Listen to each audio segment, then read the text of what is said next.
As we're getting started, by the way, Jeff, you knew this was an audio podcast, Yes. but you Came prepared. You brought props. I brought 2 visual aids. He did. Yes, both You of wore them. a shirt and brought a picture. And it's loud enough that I can see it sitting where I'm at. There we go. It's so beautiful. we have Yeah. to adjust the microphones because your shirt's so loud. That's Great. It's the greatest shirt ever. It's a post-election shirt. Yeah. Actually, that's not post.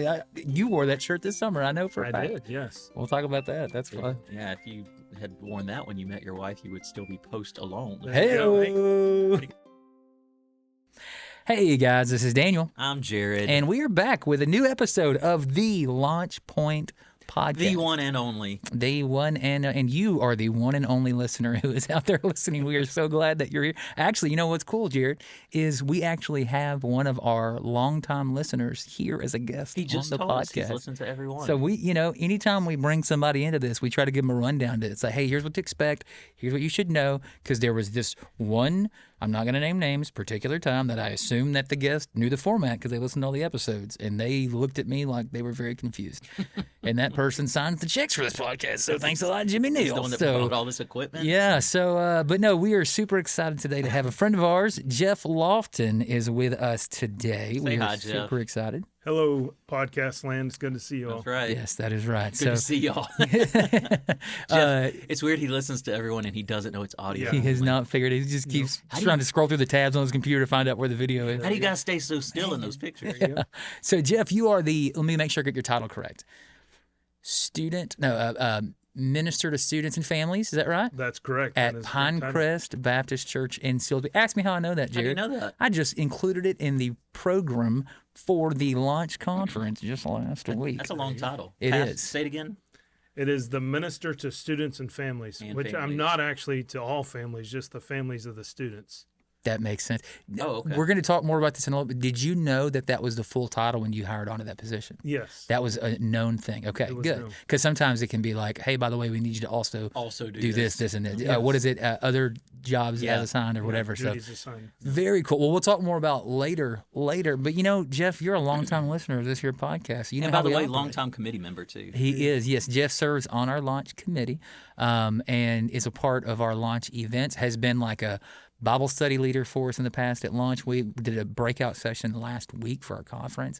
Longtime also- listener. Super workhorse, by the way. Yeah, it's super. On a personal note, he was there early setting up. He Yeah. brought lunch for everybody before the conference He, started. he linked up with one of our out-of-town groups to make sure that they were set up when they got there and good to go. So we All around we good guy. thoroughly appreciate Jeffrey. But we don't want to start there. We want to start here. Where? Well, it was 1984 when Jeff was born. Is that No, right? 84? no. One more. 85? 81. 81? Yeah. He's older My than me. math is off. I'm 87. Man, you guys are Shut up, Daniel. ancient. I was born the day President Reagan was shot. Wow. Wow. Same day. It makes that shirt Wow. even better Yes, that you're wearing a super very patriotic. patriotic He's- shirt He is today. wearing a stars and stripes American Yeah. flag kind Yeah. of graffiti. That's Yep. good. That's good. Well, let's go ahead. So the setup for this podcast: start here, don't stay here. We always want to know, Jeff, where did you start? Tell us a little bit about where you grew up at. Tell us about how you got to know Jesus. Where were you when President Bush was shot? Oh, Reagan. Reagan. President Reagan was shot. Reagan. Well, I was in Houston when President Reagan was shot. Being That's where I born. was born. There Yes. you go. But I spent the majority of my life in Splendora, Texas, a metropolis just to the west of here. There you go. It's a beautiful town. So I hear. I haven't been in the middle of it in quite some time. But yeah, Nice. I grew up there. That's where most things happened for us at First Baptist there in Splendora. Okay. And then when I was about 10 or 11, that church split. We actually started a new church. We met in a cow field for a little bit, and then we... Like, hold on. You're just blowing right through that. Like literally just in the middle of a field? Yeah, we met in a cow field. That's how we were just going to keep going because the church is split, but a lot of the deacons were in that other split. Somebody owned a cow field. Y'all had a tent or a building of some kind? No, not really. Just No. some chairs? Good weather. We met out there. Okay. All right. We moved to a small house and then an auto parts store there off 59. Then we developed a name for this church that is split, which was United Baptist. Ironic. Some irony in there. Yeah. That's good. Grew up in that church. I was there for a while. We built a really large building. If you go over to Splendora, you'll see it now. It's called So the church is still there? Yeah, it's called High Point Fellowship now. Awesome. It has a lake on the back of it, but literally, my dad and I sat out there with our German Shepherd and guarded the property when they were building it. Wow. We swept it, made sure no one took stuff off of there. So you're like a lifelong church kid. Yep, been there my whole life. So Nice. when I was about 9, going back to First Baptist, we always sang songs and did things at Thanksgiving, and had these fajita dinners and all these kinds of things that always were fellowships. And I remember always thinking, hey, why are all these people getting together? I don't understand what's the common bond for all of us. And at VBS that following summer, they were really pushing people getting saved. And I saw all of my friends go down and get saved, and I was like, I don't want to do that because my friends are doing it. But then about a month later, we had an all-singing service. I don't know if y'all ever do that. Like a fifth Sunday type deal? Yeah, fifth Sunday, nice. We sang, I always just prayed for the pianist because they just open the hymnal and say, sing 384 or whatever, and we got to roll like a dueling piano bar. Yeah. That's awesome. Yeah, and whoever it was, she probably better know it. Yeah. Probably just some little old church lady that'd been doing it for decades. Yep. Yeah. And that night, we sang a song about how Jesus was our Lord, and the whole night I just remember thinking, he's not my Lord. Wow. And I need to rectify that situation. Like, I'd heard the story, I knew what I was supposed to do, and I just welled up and I was crying, and this lady at our church told my dad, and when she told my dad, he talked to me on the way home, and they led me to the Lord on the couch that night. And I've been trying to follow him ever since. So, that church that we went to later on, I was telling you about High Point Fellowship now, which was United. We used to go to these crazy conferences in Houston, and there was an international one there. And after I had been a Christian for a while, we were there, and this guy named Vodi Bakum was speaking, if y'all have ever heard of him. And he I think I've heard that name somewhere before. He's pretty awesome. And they had been asking me to do some stuff for student ministry. Our youth pastor had just left. They put an 18-year-old at the time, I think it may have been 17, in charge of doing a walk-in, which is a horrible idea. No wonder that church split. Man, they're making some horrible decisions. This is long after the split. But how many casualties were there at that event? Yeah. So at that conference, though, with Vodi Bakum, he just said, basically, some of y'all are playing church. You need to be surrendering what God's calling you to do. And I don't even remember walking down there, but I was at the front of that, the George R. Brown Convention Center, surrendering to ministry that night with him. And I went back to my church and told them, look, I've been playing church, and I remember talking on the pulpit, and when it was over, a lady came up to me, which has spurred me into ministry ever since, and she said, I've seen my son do this before, and it's okay, we know you'll fall away at some point. Oh, what a great encourager. Yeah, it really has been, honestly, though, because there have been times where I've wanted to just give this thing up and quit, and I've gone, I'm not going to let that lady be right, Yeah. So who needs faith? Who needs faithfulness when you have spite? There you go. Yeah. You get fired up listening to big Vodi Bakum, then a little 80-year-old woman tries to put it out of me. Yeah. Vodi Bakum, here's the quote from him that I'll never forget. I was at a student life conference in Houston that he preached at when I was in high school, and he came out there, and it might have been Hot Hearts. It was one of those. Right. And he came out, and I just remember him saying, they asked me if I'd be a speaker at this event, and I told them, if you want a speaker, you can go to Radio Shack. I came to preach. And I just remember, that's a very outdated quote. Yeah. Because I think Buena, Texas has the only functioning Radio Shack that's left. Yeah. So I still get it. But I've got a Vodi story. Do you? I heard him as a camp pastor. I was on the ETBU rec team, and we spent a summer just traveling we were at a different camp every week, and we were at one up in Arkansas, whatever the Baptist, is Ouachita up there? They have a Ouachita. Yeah. Anyway, and he was the camp pastor that week, and he told a story that he had gone and done a smaller camp earlier that summer where the theme was purity, and the verse they had used was out of Colossians where it says, do not touch, do not taste, do not handle. And he said, I had to go in there and basically tell them, hey, y'all took that verse out of context, because Paul in that passage is saying you're clinging to rules like do not touch, do not taste, do not handle, which have the appearance of wisdom but don't have any. And they had built they had T-shirts and banners, and he showed up. That's the fear. He showed up, and he's like, I had to wreck that whole camp and be like, hilarious. Night one, tear this down. Let's start all over. That's funny. Good for him. So you're saying we shouldn't make that our theme for Camp 2020? Yeah, we need to have. I'm glad you're here, Jeff. We got to have a conversation. Committee meeting real quick. Huddle up. Sorry. We have things So planned out. Yeah. you go back, you're 18 years old, Yeah. senior in high school-ish, Yes. and say to your church, hey, I've surrendered to vocational, to lifelong ministry here. So what opportunities did you start getting there? Yeah, it's a really kind of strange story from there, because I said, hey, I'll do whatever we need to do. They wound up hiring a youth pastor, which was not me, which was wise of them because I had no training or anything. But my good friend, his wife worked at a vitamin shop over in Willis, Texas, and they had a pastor that came into this vitamin shop all the time. And he said, hey, I've been looking for someone to lead our youth. We're looking for a youth director, a youth leader. You got any ideas? And my friend Nesha, she said, yeah, I've got a guy who surrendered into ministry. I know him. And I got a phone call from him, and he was at Calvary Road Baptist Church in Willis, Texas. And I went over there, talked with him, and wound up doing youth over there in a double-wide trailer. Nice. For several years. I had no idea what I was doing. Yeah. You did it? Yeah. I just knew they needed Jesus. They liked basketball. I brought pizza. This is probably what, late Mid-90s? 90s, early 2000s? Yeah, it was early 2000s. So you just got to play like Every Move I Make on repeat, a lot of Gorilla Man Gun. Yep. And Listen then, to Switchfoot like and then crazy. you just quote Left Behind. I think that's how that works, right? Yeah. Yeah, and I had no clue what I was doing. I mean, I shared at the conference. I did a lot of dumb things. I was doing things that I would never do now. But it was all I knew. That church loved us. That's great. We found out my wife and I had been married for about a year or so. Where did you meet her? We met in high school. We were. I knew we were going to get married long before she did. Yeah, it took her a little while to come around to I it. had to convince her. At some point, she saw the light. But I knew her cousin and I were good friends in high school, and we used to, when she would walk in, we'd have these conversations about like that.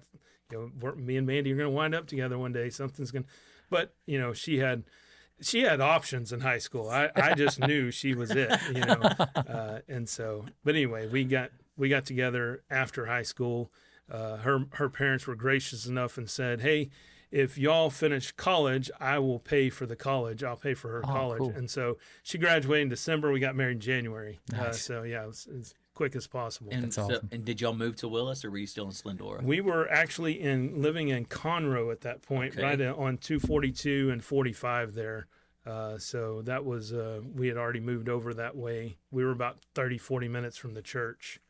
And so we're living there and doing things, and we get to have an amazing announcement one Christmas time. They wanted us to be Mary and Joseph, and we came to the front of the church around 2005 and said, hey, we're going to be great at Mary and Joseph. They all thought we were leaving, but we were able to say, because we're going to have a baby. Hey. And got to share about my daughter, who was born in 2006. So that was when our family started being complete. It wasn't the end of it, but had a great time there.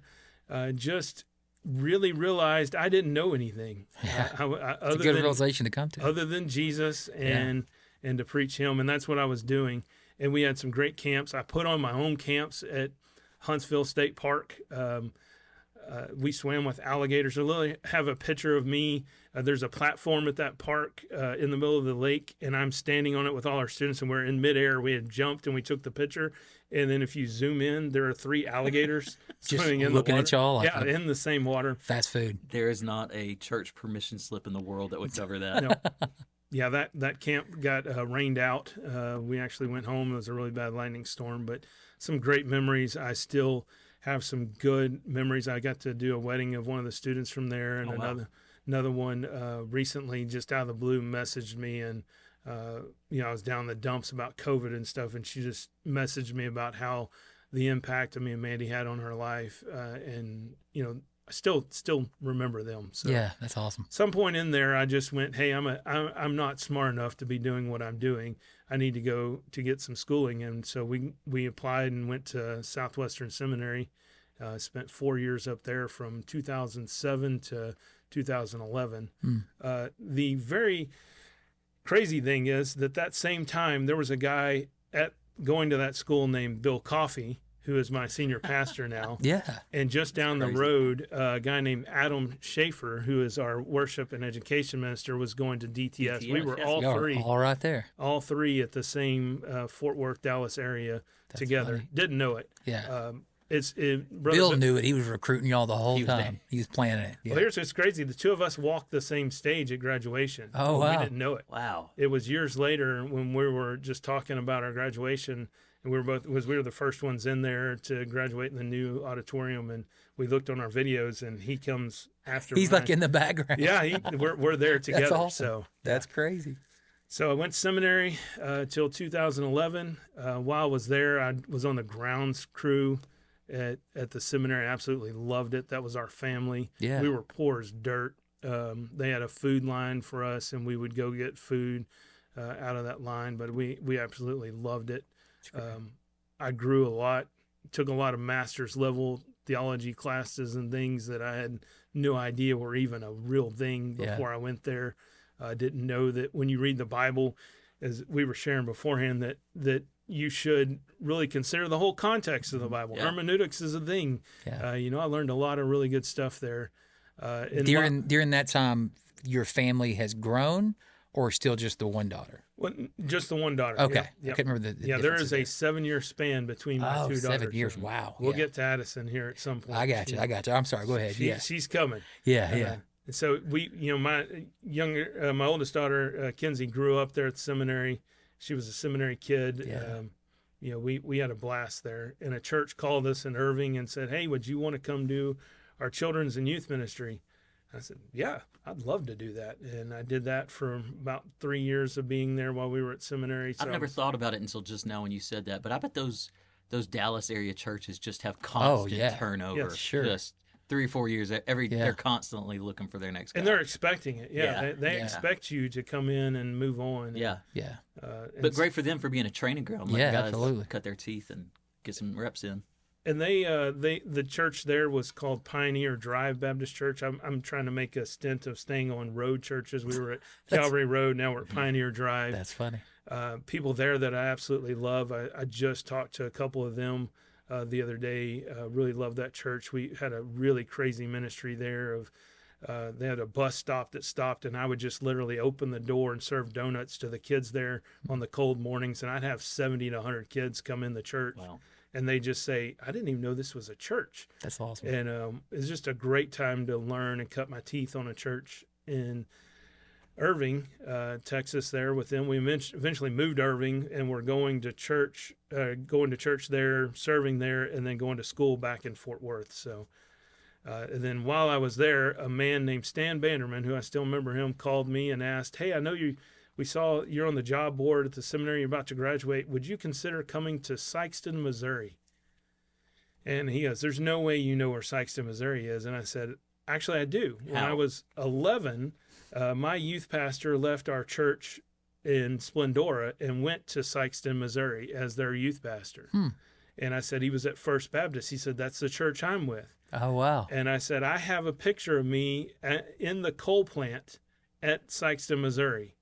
I said, "You're not Go going to visit him. Yeah. That's awesome. When I was 11, and so I know all about Sikeston. And he no longer at that church whenever he No, went no. there to be the youth pastor. I'm guessing he had since moved on somewhere Oh else. yeah, Okay. he had moved on a while I back. got you. But they still knew him, love him. Yeah. His son was part of their they all still knew everybody and were close with them. So By the way, I just Googled Sikeston, and when you Google a place, you can click on things to do, and the first things that pop up are the Sikeston Factory Outlet Mall Yep. and a donut shop. I can't believe Do you know what I Home of can the tell you? throw I was going to rolls. say Lambert's restaurant where they throw the rolls. The thrown rolls, yeah. Yeah, and I know that, and also can tell you this: Sikeston, Missouri is the halfway point to Indiana. I know that because Jeff has been a great contact at that church for us when we send folks to Indiana to partner with Miami Baptist Association. Okay. They can stay at that church halfway. Our students stayed there a few summers back. So There you go. yeah. very cool. So I tapped on things to do, and it said nothing. yeah, pretty much. Leave Sikeston. Refresh. Yeah. Yeah, we had a Walmart. They actually had two. They repeated restaurants. They had 2 Subways, 2 Sonics, but nothing else. Doubles are best. So, and if you don't know me very well, I am very much a Texas guy. I love Whataburger. Yeah. And So what was that like to be removed from? There was no Lord's Whataburger or land. Bluebell within 8 hours of me when I moved there. The Lord giveth and the Lord taketh away. Yeah, man, it's like spending time in the wilderness. So you go to Missouri, the land of no good ice cream and no good Texas. Or Whataburger. Yeah. And so how long were you there in Sikeston for? I was there 8 years. Wow. So Yeah. another great church that absolutely just had a good string of people who loved us and loved my family. It's where my youngest daughter gets born 7 years later. We get there. Very quick story on that. We moved there and had to get new insurance. And they said, hey, if you get this insurance, as long as you're not having a pregnancy, this is a great insurance to have. You have to wait about 6 months. And then in the pregnancy stuff, the maternity stuff will kick in. We're like, yeah, we hadn't had a kid Sounds in great. 7 years. We'll be fine. About 3 months later, we found out we were pregnant with Addison, and here she comes. So Nice. Now, I've got a bone to pick with you about Addison, by the way. Okay. On a personal note. So this past summer at launch week, 1 week, my daughter Emma came and spent the week, and I was wearing a T-shirt for one of our theme days that said "World's Best Dad." wrong daughter, by the way. That's Kensington. You have a problem. But I think Okay, they both They like to both- throw some shade. Yeah, they both are giving me a heart. So I had on my shirt. It's got my kids' faces on it. It says "World's Best Dad." And your girls were sitting, I think, on the front row. Yes. And they're like, your shirt's wrong. I was like, what are you talking about? They said, our dad's the best dad. I said, Yeah. look, no offense. And so I brought my daughter up on stage, and I said, this is my daughter, Emma. Do you want to look her in the face and tell her that she does? And they both did. They're like, your dad might be good, but our dad is better. And ever since then, every time I see this him. past Saturday at the launch conference, Yeah. we did some games in Phillips Hall, and Addison got called up to play. She just left the volleyball game, right? And so she came up there and like she walks past me and she looked at Jared in the eye and she was like, "You're not the best dad." Still not the best and dad. just like threw it, and I was like, "Let's go, yeah, all right." So your And- girls have your back. Yes. Well, the they crazy thing is that this girl on this picture, I'm glad I have this picture. Yeah, for her this name is also podcast. her name is also Addison. Ah, there you go. She's the one who was there with my oldest daughter that got Jared at the. There you go. Yeah. So that was it. So kids that aren't even yours are defending your Yes. world's best dad Yes. title. You know, sometimes when things are true, they're just true. That's good. So you guys have surprise daughter 7 years later. Yes. Family is growing. Ministry and experience there in Sikeston is growing. Yes. Things are going well. And then Former classmate Bill Coffey yes, calls you up, or you is were that, looking to is come that the back? next move, or what happens there? So, without getting too far into it, man, I had what I would consider a best friend and a great pastor at the time named David Ross. And man, we did everything together. We were thick as thieves. We always hung out together. We had a lot of really good times together. And he knew when he turned 65, he was going to be retiring. And I knew that, and I don't think many others did. But when he retired, I kind of knew that was the end of my time there. I knew that's the new group that was going to come in needed to have a fresh start. Yeah. I was very established with that church. Loved that church a lot. There were a few who threw out my name about being the senior pastor, but it just wasn't going to work out. And so when he left, I knew I kind of started looking, and I definitely did get a call from Brother Bill Coffey, who knew where Whataburger was, had one in the middle of town, and a Bluebell. That was literally one of our first conversations. That's fun. About coming down here. So, yeah. So were you familiar with the Silsbee area at all, or? I'd heard about Silsbee. Yeah. Because Splendora is like what, hour and a half from here? It's about an hour and 15. Yeah, from closer here. to Houston. Yeah. I knew Mark Henry was from here. Yes, that's right. So, and I think we'd played some sports against Silsbee a few times in high school. So. You bring up Mark Henry. You also a wrestling fan? I am not quite as dedicated as Zach and he Daniel, is, but I do. Yes, I do like wrestling. I was more of a fan in the younger days. Okay. So. We'll get to some more of that here in a minute. In fact, you know what? Let's go ahead and put a pin right now. We've started, right? We're up to current day-ish. We're going to get to current day in a second, but that's where we started. We're going to go to Don't Stay Here in a minute, but first let's push pause, and we'll be right back with our 5 random questions.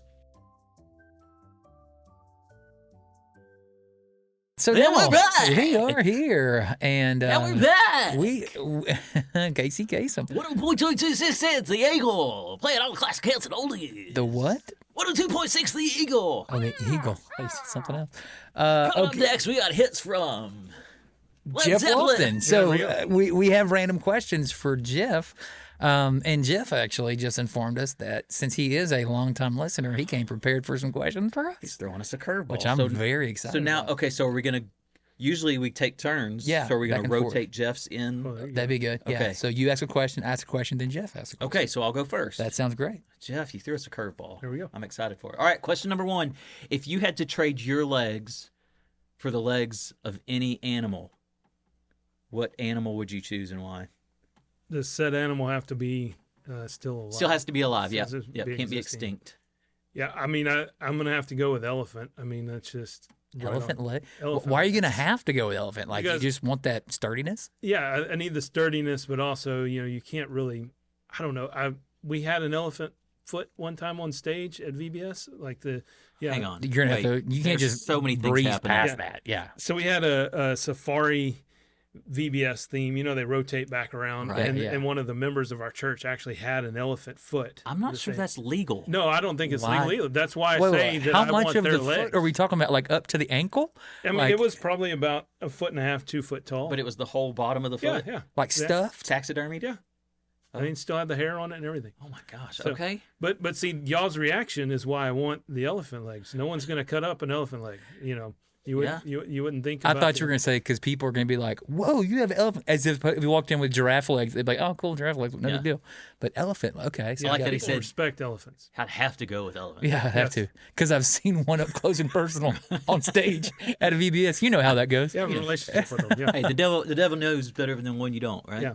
That's so elephant legs, Elephant man. legs. That's There you go. good. All right, my question. That's hilarious. Let's see. Question number 2. Back to the wrestling. We mentioned wrestling. Yep. Jared jumped the gun and brought it up earlier. We've asked the question to other guests if you had to pick like a theme song to walk out to. We're not doing that. Here's what I want to know, Jeffrey. If you're in a wrestling match, the crowd's into it, it's building up, you just had a little shift in the momentum, it's time to hit your finisher. What is your finisher and what do you call it? So we used to have a trampoline growing up, and we had wrestling matches. Oh, of course. On Yeah, there. obviously. There were lots of broke arms Yep. and, Sure. and Yep. sprained things. That's It's part of the thing. I took a knee to the nose. Yeah. blood When they say everywhere. do not try this at home, they don't know what they're talking about. You have Yeah, to but do we didn't have these sissy ones that had pads on them. No. Netting or around it. nets. Even though I always want to have a cage match, and I thought that would be super cool. But yeah, we didn't have one that had all the springs, Yeah. those kinds of things. A ladder, even yeah. ground, Yeah.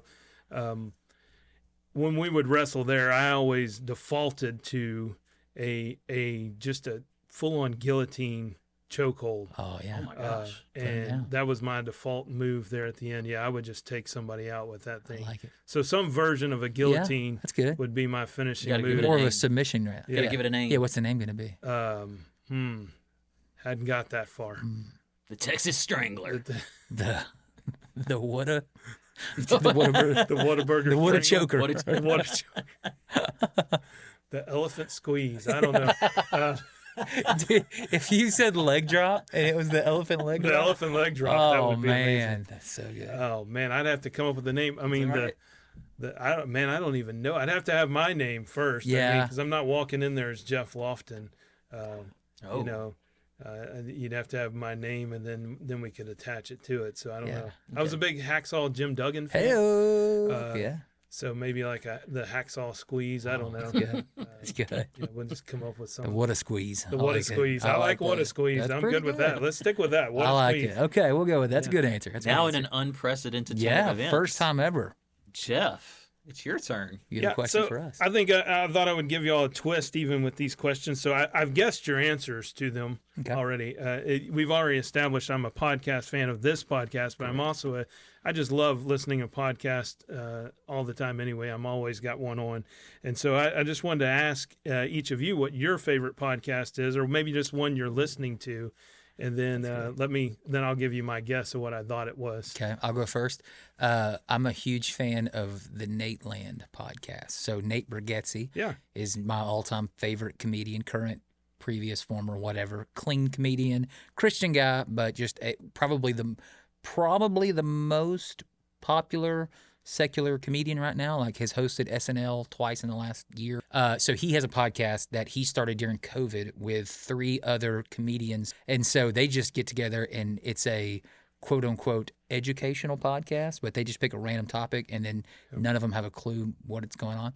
So I listen to that pretty regularly. I'm a pretty big fan of that. I forgot about Nate. I knew you were a fan. I shouldn't have picked that one. Yeah, and I've got some wrestling ones too that Yeah, my guess was going to be 6 Feet Under with Mark Calloway. That's a great one. The Undertaker's podcast. Oh, I didn't know. He has his that. own podcast now. I thought for I've sure. seen clips of it. I didn't It's great. know. I do listen to that. He interviewed Donald Trump, so that was a good episode. Really? He did. I Yeah. knew Trump was did like the Austin circuit. Yeah, he did the Rogan and those Yeah. guys. That's where Undertaker, Mark Calloway's in. He lives in Austin too. Yeah.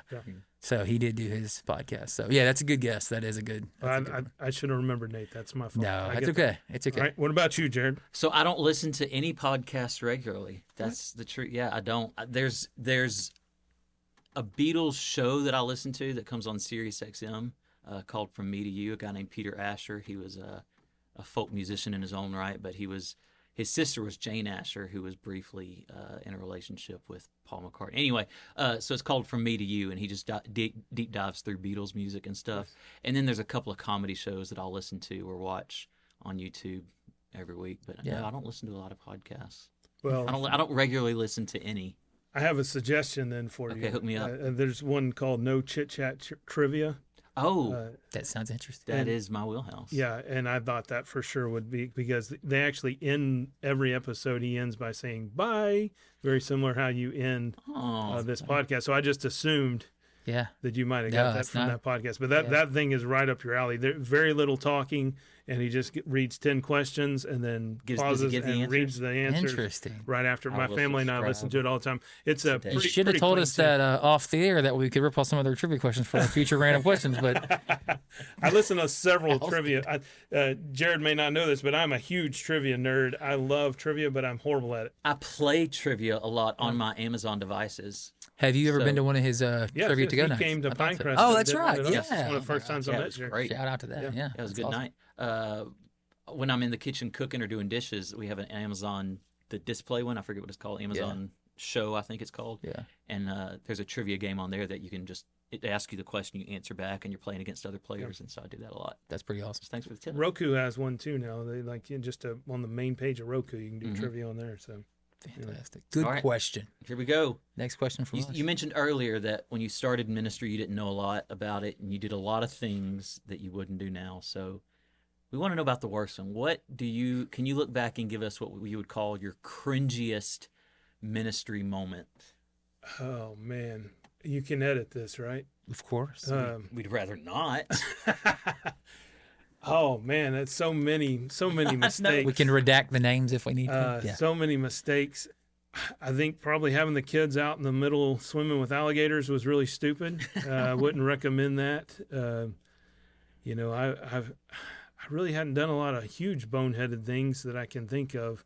I'm just trying to rack my brain of the worst one. I know I can think back to a lot of lessons I taught and illustrations used that years later I would go, oh, I should not have taught those kids that. I should not have said that. Yeah. Yeah, I'm very grateful that like early sermons weren't live streamed. And yes. That's real bad. Okay, so let me tell you my cringiest moment. I say cringiest. It's up there. I think Jared has one too he can share. And then if you think of something else, let us know. But the alligator, that was pretty stupid. So for me, starting back, with Launch Week, before it was called Launch Week, it was just SMBA Youth Camp. I've been a lifer. Started there as a camper, then worked my way up as a sponsor and blah, blah, blah, blah, blah. Probably 12, 13 years ago, I was there for the summer doing worship with my brother in our band. But then I also served on the committee. So I had other roles, like I emceed, and then I would lead worship. And then one of the things that we used to do was every summer they would have a talent show. And before I was placed in some leadership within the talent show, they would let every kid that tried out, and it was like a Thursday night, late night thing. And so it was supposed to last an hour. It would last like 2.5 to 3 hours long, because it was just like whoever brought a track get there and sing a song and do a skit or whatever they wanted to do. So I said, hey, let me be in charge of the talent show. Me and my brother, Micah, will hold auditions on Tuesday afternoon during free time. You have 2 hours to get there to audition. And we told the kids, we are going to pick like 6 acts. And so if a bunch of y'all show up and sing the same song, we're not going to pick every kid that sings that song. If everybody does the same skit, we're only going to pick one group that does that skit, so on and so forth. This is also the time when the Lifehouse Everything skit was the most popular thing that every youth group did. So we hold auditions at Tuesday at 2 o'clock.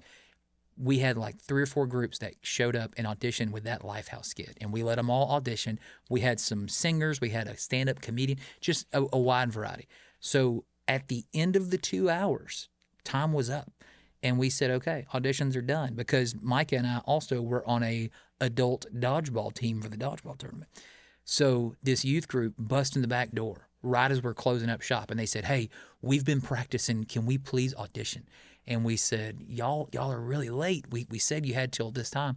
And they said, please let us audition. We said, what are y'all going to do? They said, it's the Lifehouse skit. And we said, listen, we've already had like 5 other groups that auditioned with it. A couple of them were very good. Because they were here on time, we're going to pick one of them. So unfortunately, and then they were like, "You don't understand. This skit is all I want. It's all I need." So they pulled out that little knife that the demon was going to use in the skit. And they were like, "Let us do it." And so we said, "Listen, we feel bad. We know y'all worked hard. I tell you what, why don't y'all just perform it right now? We've got a couple minutes till we have to leave.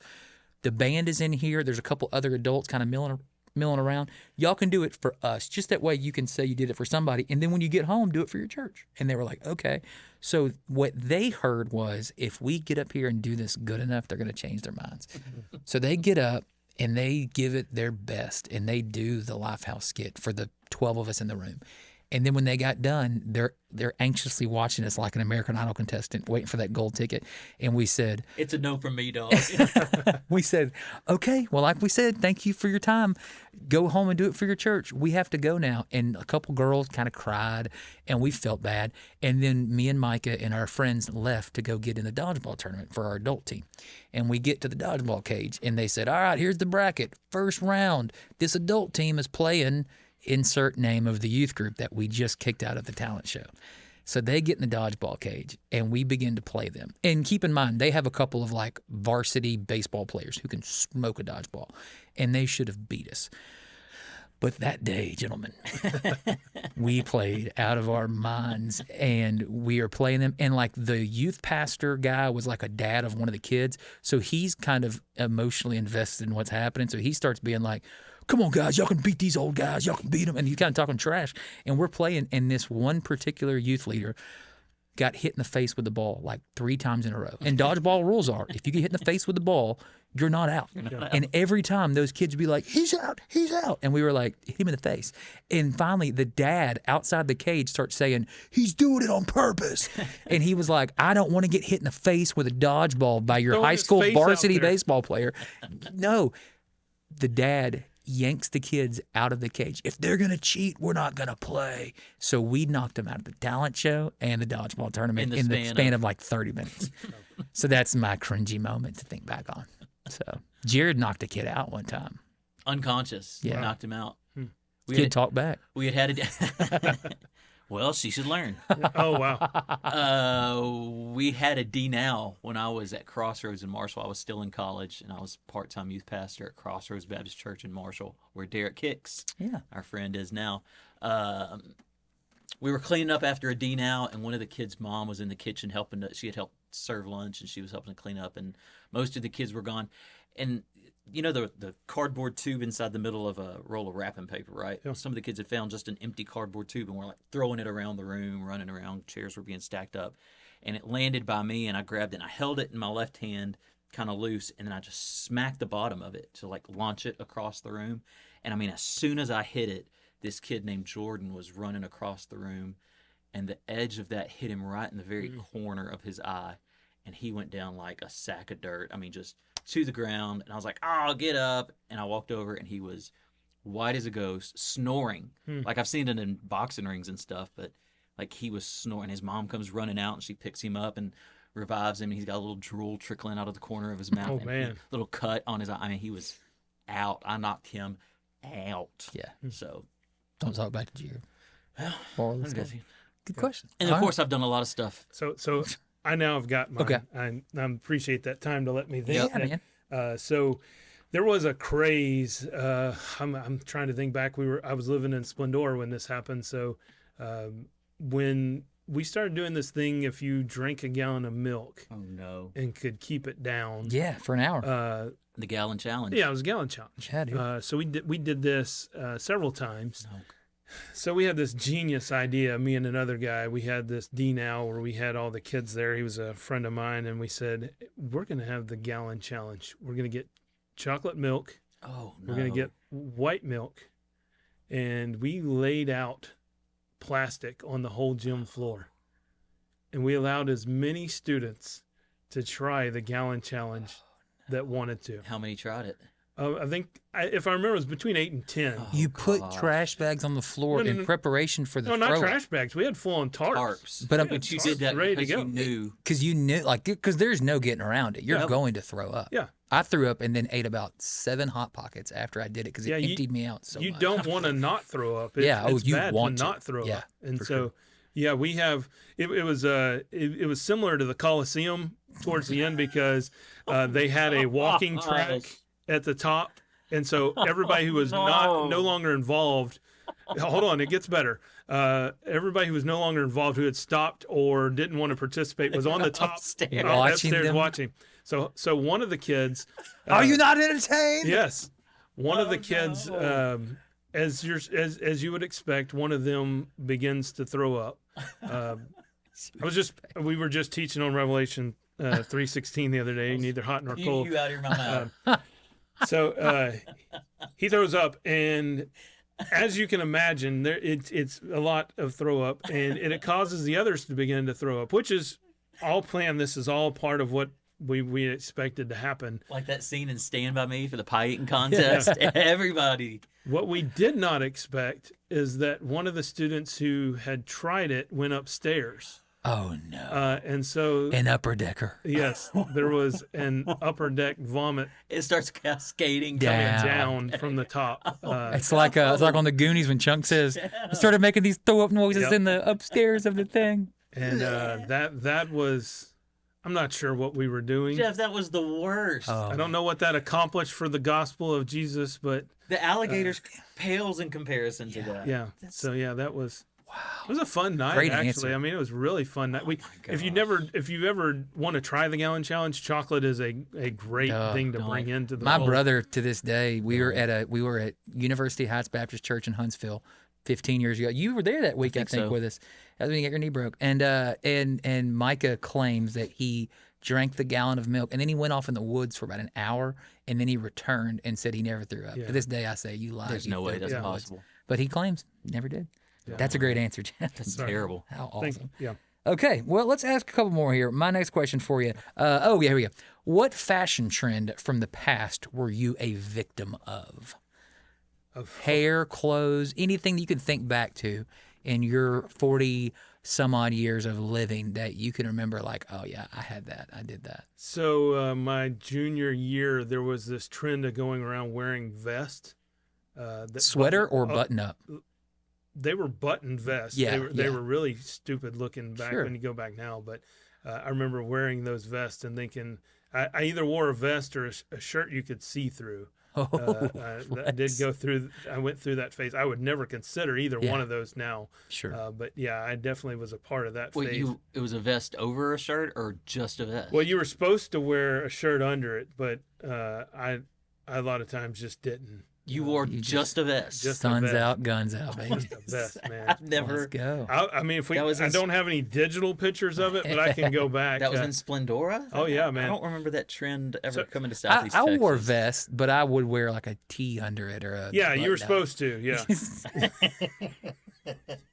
there's several pictures of me. There's several pictures of me flexing, pointing where the beach is. I would say the beach is that way in the said vest. That's awesome. so yeah. yeah. That's hilarious. I was way more confident with my body back then Well, in those days. Yeah. You're simply the best. There All you go. right, that's good. Simply the yeah. best. All right, Did you have a question Do for you us? have another I one? do have a question for Yeah. you. So, what are you reading? And I've got guesses for you. What are y'all reading currently? Outside of the Bible, we're going to assume you both read the Bible. Mhm, mhm. Yes. Well, so I just gave a talk last week at the launch conference Mm-hmm. about the transgender issue. So I am finishing up a book called Affirming God's Image, Addressing the Transgender Question with Science and Scripture by J. Allen Branch. So I got about halfway through it before the conference, and I feel like I need to finish it up. So That's good. Heard good things about that breakout session. oh, thanks. Yeah. Had That a was a lot couple of of our fun. students go to that. Really enjoyed it. So I feel bad. I've got a book on my shelf in there that I've bought recently to start, and it's, I read the intro for it and haven't gotten further beyond that. And I think it's called Why They Fall Away. It's about why do students Why they stay? why they stay. I think you that's reading it. that? Yes, That's a good yes, book. it is I'm a good reading book. that right now, too. Yeah, I'm excited to really dive into it. Yeah. That's the one about kind of the gap between high school and college students. Yeah. And It's so it leads the premise of, instead of going, well, here, why do they stray? Why do they stay? Which is yeah, the positive side. yeah. What was your guess? Here are my two guesses. I thought Jared. Captain Underpants and Yeah, I almost wrote Bluey on yours, but I thought Jared was reading The Rise and Fall of the Roman Empire, Life, Liberty, and the Death of the Republic. I just threw that out there. Thought maybe that was it, and thought that Daniel might be reading The Purpose-Driven Life by Rick Warren. Those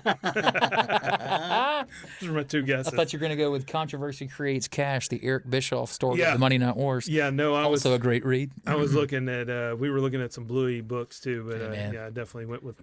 That's my I daughter. was off on both. My daughter did purchase a Bluey book at the Buna Elementary Book Fair. Yep. She's got a couple other books I don't care for, but yeah, that's good. That's great, man. Yep. Awesome. Did we have one more question? oh, okay. Final you. question for you, Jeff. What is the most outdated piece of technology that you still own and use? This may be one of these things where I'm about to answer and then we go back and add the real answer in, but I'm a notebook guy. I still write pen and paper. Same. Every lesson, every sermon I write, I write it out in a notebook form, and then I come back and type it later. Do you write it shorthand for yourself, or do you write it out? Like I say shorthand. Jared doesn't write vowels whenever he writes stuff in his No, I'm notebook. not that smart. Neither am I, because he's tried to hand me notes on stage to like, hey, here's our outline for what we're fixing to do, and I look at it and it's just gibberish. Makes no sense This whatsoever. gospel presentation or fish sandwich? Yeah. So yeah, I would say a pen and notebook. Something I'll probably never get away from. It's the repetition for me, writing it down and then having to type it. You're an iPad guy too, right? Oh yeah. So do you utilize technology in that same regard? Like, do you take notes with a pen, stylus on your iPad too, or would you rather just do straight paper? No, I actually have a friend who tried to get me one of those that you write and then it does Yeah. it. And Yeah. I like the idea that I have to go back and read it and type it again. It makes me rethink about what I'm writing. Yeah, there's some science to that. It Yeah. makes your brain work differently. Yeah. Yeah. So I mean, I've got to have a yellow notepad, or I've got a pretty cool. That same friend actually gave me a pretty neat notepad with it's leather bound, and I write everything in there. Every phone call, if you call me and I'm at my desk, I'm writing it in there because I Wow, don't forget. I write all that stuff down. It's very thorough. Yeah. I just I can't tell you how many times I've gone back to it and been appreciative of it. Yeah. That's awesome. But Can yeah. you change the notebook that's in that? Mhm. Do you have are you brand specific? Like no, a lot of guys because, are like moleskin. Moleskin. only. just a quick commercial launch. Merchandise out there. They actually have a great notebook that fits mine perfectly. Yes, we do. And so I got one this past weekend, which you should anytime we're together buy some launch merch. But That's right. it fits in there Because perfectly. we always have a merch Good store. plug. Yes, We great make plug. sure every event there's merch available to Yes, purchase. we would never consider not having a merch No store. way. We'll edit that out so we don't start a fight. Jimmy's never going to hear it. Don't worry. Yeah, he doesn't listen anyway, so you're good to go. That's awesome. All right, so that was fun. Let's jump into today. We've started here. We've heard your past, how you got started in ministry. And then where we left off was you landed in the big old metropolis of downtown Silsbee, No, Texas. not downtown. downtown. Yeah, Is that kind of the out of the way. outskirts? No, I'm not True downtown. that. Yeah, so Outskirts. Pinecrest. So they call you up. How long ago? What year was that? Let's see. This is going to be year 5, so Yeah. it's really easy to remember because it was 2020. The You day I came stepped on. before COVID or after? January 2020, we stepped foot Wow. at Pinecrest. Yikes. So And then That's a great way to almost start. immediately shut down. Yeah, dude, 3 months in and the world is upside down. Wow. So tell us about that. So your family comes.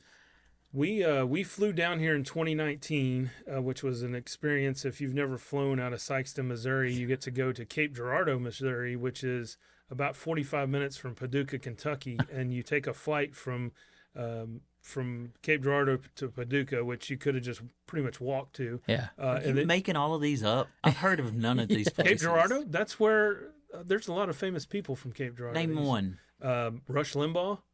Got him. He's literally from Cape Girardeau. Yeah. No, I've never this heard is of any of these where places. all the stories of Huck Finn were written I thought on the banks of the Mississippi River. I've only heard Paducah in like Bugs Bunny cartoons. Yeah, Paducah's a real place, man. That's funny. Okay. And, Paducah, Kentucky does have a airport, hair care, and tire center all in one. But yes, so we flew into there, and then we flew to Chicago, and then Chicago down to here. It was a crazy flight.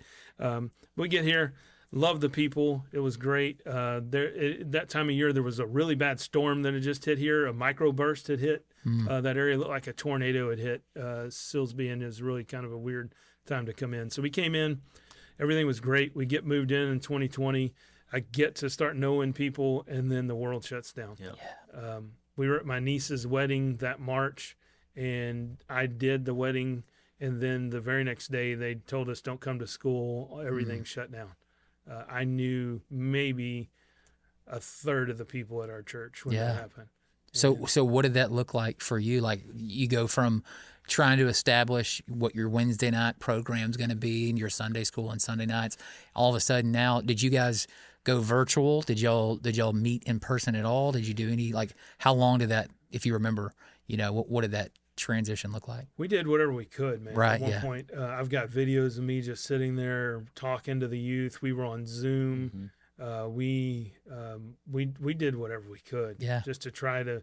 I'm a very people person. Like I feed off of being around people. Yeah. And I remember very vividly we were sitting on a Zoom office meeting, which is dumb. If y'all don't know, I live at the church. I live at the parsonage. Yeah, you're right. So the backyard. I went in every day. I never didn't go to work. And I would go in, and our pastor, Brother Billy, said, how are y'all doing mentally? And I was like, horrible. Like, I am doing really bad. Like, I need to talk to somebody. I'm not doing well. And and that was kind of my state in ministry, too. It was not going well because, Tough. We lost some really key people in our church, some deacons and some people. I don't know if COVID was the reason, but they just happened to die that time of year and that time that was going on. Some of it was COVID. They had underlying issues and things of that sort. So it was a really tough start to being there at Pinecrest. Were Bill and Adam both? I know Bill was, but was Adam already there at that time? Yeah, Adam preceded me by about 3 years. Okay. And Brother Bill was about 5 years before me. Gotcha. So, I was in a band with Adam in high school, Adam Schaefer. That's right. He Y'all were ladder guys. Yeah, he graduated a year ahead of me. And, Yeah. I was telling Liz just this weekend that you and Adam Schaefer and my college roommate John Montgomery are the three people I can count that make me belly laugh more than anybody. There you go. I was just talking It's about a good him. group of folks for me to be on. That's Congratulations. Good. Jeff, on the other hand, he's quick. After today, he is climbing the list. He's getting up there. So you get settled in, you power through that 2020, right? Yep. And then begin to be able to really sink your teeth into the role as the pastor to students and families of students at Pinecrest Baptist. So tell us what that's been like, man. Well, it was awesome. Honestly, that first year was really tough, but I was able to put on a camp at Trinity Pine. So I love camp. I've always loved camp life. I think camp is huge that's why I'm a part of Launch. Yeah. I think it's a very big part of student ministry. And so we were able to go to Trinity Pines that year. Was it just your group? It was just our group. We actually we weren't allowed to see the other groups. There was another group on campus, but we had to intentionally move to where we were not with that other group. Yeah. No cross-contamination. Yeah, none of that. I had a guy who his name is Jonathan Turner. He's a great band leader. He just said he would come, just him. He led acoustic worship for us in the amphitheater down there. We didn't even go inside for worship. Had a guy from Trinity who just came and was our worship pastor, our pastor for the week. It was a great week to get to know those kids. The end of the week, I had strep and COVID. Was sleeping in my own room. I knew I had strep. Didn't know if I had COVID. We had one kid go home, so I assumed I had COVID also. But I just isolated myself. but I didn't want to go home. Yeah. You were going to have to drag me out of there. And so it was a great week to get to know them with nobody else there at that camp. Yeah. So that was a rocky start. Yeah. We did a lot of filming worship services. We developed our live streaming and made it way better at the church. So I got to know a lot of the people there. I got to know Adam and Brother Bill a lot better through this process. But our members, it was really hard. Yeah. So we just kind of plowed through, and then we got to be a part of Fuge. We went back to Fuge camps, and then I started hearing about this camp in Newton, and got to be a little bit of a part of the camp in Newton and see what was going on there, and just we did some retreats and things, and went up there and just kind of looked at stuff, and saw this was something we wanted to be a part of, and so you guys, y'all did some like local missions stuff. I remember you brought in a food pantry or something. Were y'all doing with the Fuge camps and stuff? Did y'all do mission trips away, or did you ever do stuff? Am I remembering that correctly? Did y'all do anything at the church locally, days on end, or what? If I'm at a church, we're going to be doing something missional. So we did do some food banks. I believe that we ought to be missional. I mean, but when we went to the camp, the Fuge camps, they always have a centrifuge and an M-fuge, or mission fuge is your option there. And so we were taking half our kids, they were going to centrifuge, and the other half was going to mission fuge, where they would during centrifuge, it's a normal camp. You're doing activities and games, and the mission fuge, instead of doing the activities, you go out on mission. Yeah. So we kind of just went to this one trailer park and loved it, and we went back every year.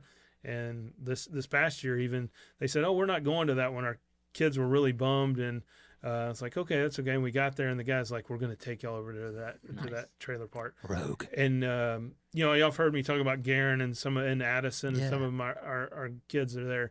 And what's awesome is when they pull in and we get out of that bus, and these kids are like air jumping, hitting our kids. Haven't seen them in like a year. That's awesome. And just thrilled that they're pouring into them. They did these Bible studies with them. They brought food. I don't know if anybody from Fuge is ever going to listen to this, but we weren't supposed to bring them food or water. We weren't supposed to share any of our stuff with them. It was a camp policy. And one little girl came up to me and asked for a snack, and I'm like, heck yeah, you can have a snack. I gave her a snack. She says, well, this is the first thing since I've had since breakfast yesterday. Oh, wow. So I went, I was like, I went with our leaders. I was like, we're not leaving here without this place having some food. Yeah. And they had a blessing box there, and we were like, we're going to fill this thing up every day that That's we're awesome. here. And so anyway. You mentioned Garen. Is he still kind of shadowing you, or was that just for the summer? What? Yeah, he shadowed me for the summer, and then I kind of I said, hey, spread your wings and fly. Because he was on service squad at Lunch Week. Yes. College student. He's on this picture in front of me that we'll get to talk to about eventually. He was, my whole ministry philosophy, even here, has always been make disciples who make disciples. Yeah. I want to be not just a disciple maker. I want to be someone who makes people who are able to make other disciples. And Garen and his dad both talked to me, Cody, about what happens next after youth. And Garen said he wanted to do some stuff, and they said, well, what about the college students? I said, Garen, why don't you start a college group? Yeah. And he has, and he's just started reaching out to them and meeting with them. And so, he's doing our college ministry. At and Pinecrest. Yeah. That's awesome. And he also, he helps with the junior high students. We have small groups on Wednesday night. He comes in there and hangs out with those guys too. And so he's gangbuster. Great kid. That's good. Yeah. Solid guy. Yep. You remember a few episodes back, he was my favorite launch memory. That's right. Yeah. His acceptance speech. Yeah. Yeah. So modern day now, you've got your oldest daughter is a ETBU Tiger, right? Just got off the phone with her. There you go. She's loving it over there. She is. Good. And I said, I'm going to hang out with Jared. She said, ooh. And, I'm not sure what happened. Can you please tell his daughter that I said her dad sucks? Yeah. That's awesome. Yeah, I just called her on the way here. She is at ETBU. She's going in their nursing program. And nice. Great nursing program. Yeah, that's good. Yeah, she's doing well up and there. then Addison is a 8th grade? Sixth grader. Sixth grade. She is sixth grade. Yeah, she's a tall kid. Yeah, so she's in the youth now too, so that's fun. No, we don't let Oh, them y'all in there do yet. seventh Yep, grade bump yep. up. I got one more year before that happens. So. That's fine. Hold off while you can. Yeah, I'm doing That's my good. best. Yeah, I actually just moved it back last year. Yeah. So I may move it back to 8th grade just next Just year. keep too. her Just out keep of it. Moving the goalpost. Yeah, That's she good. very much wants to be in it, but yeah. Yeah. Well, that's exciting. And so what are you excited about right now? Like what is kind of what you're pumped about in your ministry? What are some things right now that you're excited what the Lord's doing? So this is really a good time. This is going to get to be me sharing a little bit of the vision. And we just talked about in our youth committee meeting on Sunday, the coming year and what that means and where that's going with us. And so I'm really excited about 2025 and what we're going to be doing as a student ministry. We're actually not going to Fuge for the first time in a while. There you go. We're going to be going to launch for our camp, and then we're going to have a Mission U week, which is something we did in the past. I call it Mission University. That's what I was thinking of. That's what I was thinking of earlier. So tell us about that. Yeah, I'd love for either one of you to be a part of it if you want to. But Pass. All right. So basically what we do is during the day we do mission opportunities. We pick something. We're missional during the week. Go do different projects. We clean up the elderly's yards. We work in neighborhoods. We do different things of that sort. But in the afternoon, it becomes a university, and it's like going to night school. And so we have usually 2 or 3 options for them. We've had car maintenance one night. We had you can get CPR certified every year that we do this. We had a sewing class. We had all these different things that you could do. And then we always have a biblical class also to be offered that night. So you have a very practical class and then like a theology class. I had my friend come in from Howard Payne a couple of years ago, and he taught a class. It was amazing. So it's open to the whole church, but it's really the idea of the older women teaching. That's great. I think we were literally just having this conversation earlier. The older women teaching the younger girls and the guys teaching the younger guys. That's great. So you can come away, learn how to change oil, change a tire. I'm excited about that for sure. We got some really good areas in Silsbee that we can be missional in and be a part of. And I've kind of stole Travis Hogg's theory that if you're not being missional in our town, we're probably not going to be missional anywhere else. That's great. So we need to be making sure we're doing that. So yeah. Excited about that. Excited about launch week. Yeah, dude. Really. So real quick, Jeff was added to our committee about a year ago. Is that about right? Yes. Yeah. And so he had brought his students to camp with us. And then we had, we've got a committee of about 7 or 8 of us. And we typically, at the end of every summer, I'll kind of feel everybody out and see, hey, are you, number one, are you making any kind of changes in your ministry? Are you fixing to move off and move somewhere else? Or do you need to kind of focus your attention this year on anything? And so I think at that time we said we wanted to expand because we were looking at doing that second week of camp. Mm-hmm. And so we needed some more people that we trusted on the committee to kind of help us plan through that and also execute during the week. And so your name got brought up, and immediately we were like, no brainer. And so we added you to the committee, and I told you just a few weeks ago how much we appreciate the wisdom and, like Jared said, just the work ethic that you bring to the table, and how much fun that you get to have with us. And just on a personal note, I'm a little emotional here, but I want to say how much I appreciate what you meant to my former student, mentee, often an embarrassment, but Reed Hawthorne, and knowing that Reed as a young youth pastor was right down the road from you, and you guys got to connect, and for him to have somebody else that I knew he could look up to and kind of lean on in ministry was really special. Unfortunately, you did such a great job. He left us and moved off somewhere else.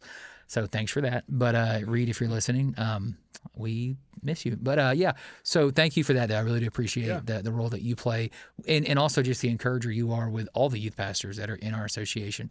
And so, always look forward to getting together with all those guys. And so big fan of that. Speaking of launch, you brought a little photo for us that we'll make sure that we share as well. Why don't you tell us the question that we ask everybody, Jeff? What is your all-time favorite launch memory? Well, I really thought about this because, again, I am a fan of the show, and I knew this was coming. Yeah. I really had a hard time narrowing it down. I have 3, if that's possible. If I can just say the number one is what's in this picture right now. So we had to dress up as the greatest of all time. I wore my American flag shirt that I have on now, meaning that I thought America was the greatest of all time, just so we're clear on that. But this particular camp took place right after a pretty big event, right? Yeah. Yeah. The president had a former president, Trump. Future president, president-elect. President-elect, former president, whatever we're calling him, Mr. Trump had a assassination attempt on him. And so the current nurse there saw me and decided to doctor up my ear to where it looked like I had been shot in the ear. Yeah. And then you had students that Yeah, my students really took to it, and they actually came around me and were being like bodyguards. Yeah, they're like Secret Service. Yeah, yes, crowded around. My favorite picture from camp. It turned out amazing. I actually have another one that's a little bit better than this. Some of the kids' faces are turned, but Garen is not in that one. This one has that core group in there, but shout out to Photo Circle. Yeah, for for getting providing that photo. That was good. Love to see. So yeah, that would definitely be my number one. Number two, we've talked about it extensively.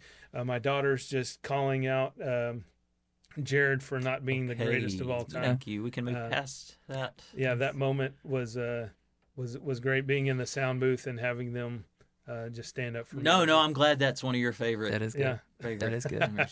That's good for you. It was good for you. No. The last and the third one, honestly, was just this past weekend at Launch Conference. It's a little thing that many people look back, but she's down here. Her head is tucked underneath my right tricep there. Her name is Cambry, and she was there, and we're walking down the hall, and she came out. I remember, I think it was Alicia. Alicia Fussell? She taught that first class, the women's class, and she comes out, and she just said, "Man, I got a lot out of that. That was really something that I like. We were emotional when we were done, and we had just really taken a lot of notes." And she's like, "I'm really excited about the stuff we talked about," and that was a big moment for me because that's why we do launch stuff. Yeah. I mean, I want to have the fun with this stuff, absolutely, and being a better dad and all those kinds of things. But what it really comes down to is, are my kids growing in Christ? And for her to make that statement, that's exciting. That was in my top three. So that's awesome. Great answer, and great guest as well. Yeah, love you, Jeff. You are in our top 6 guests that we've ever had. And I figured I'd be right after the guy who cleans the Kirbyville sewage. I didn't know how long. We've got everybody. That guy was here. Now we're gonna bring him, Jeff. Yeah. No, man. Hey, we appreciate you being here. We appreciate all the support and encouragement you are to us on the regular with Launch and just SNBA student ministry and ministry in general, man. We always appreciate that. So, and I know I've said it before, but I just love having folks in here that none of us have huge platforms. None of us have big, national opportunity. It's just a bunch of guys in their little corners of Southeast Texas plugging away, doing our best. And, I've used the illustration before. Jesus said, "You're a city on a hill, let your light shine." That if each one of us would just light up our little corner of the world, man, we could make a huge difference. And Jeff, you're definitely doing that out there on the outskirts of Silsbee. Yes. Not downtown Silsbee. Not downtown Silsbee. But it's not too far from a Whataburger and some Bluebell ice cream. And that's all that both matters. available. That's it. Well, man, thank you so much for being here. Thank you guys for listening this week. And I guess we'll see you next time. Bye.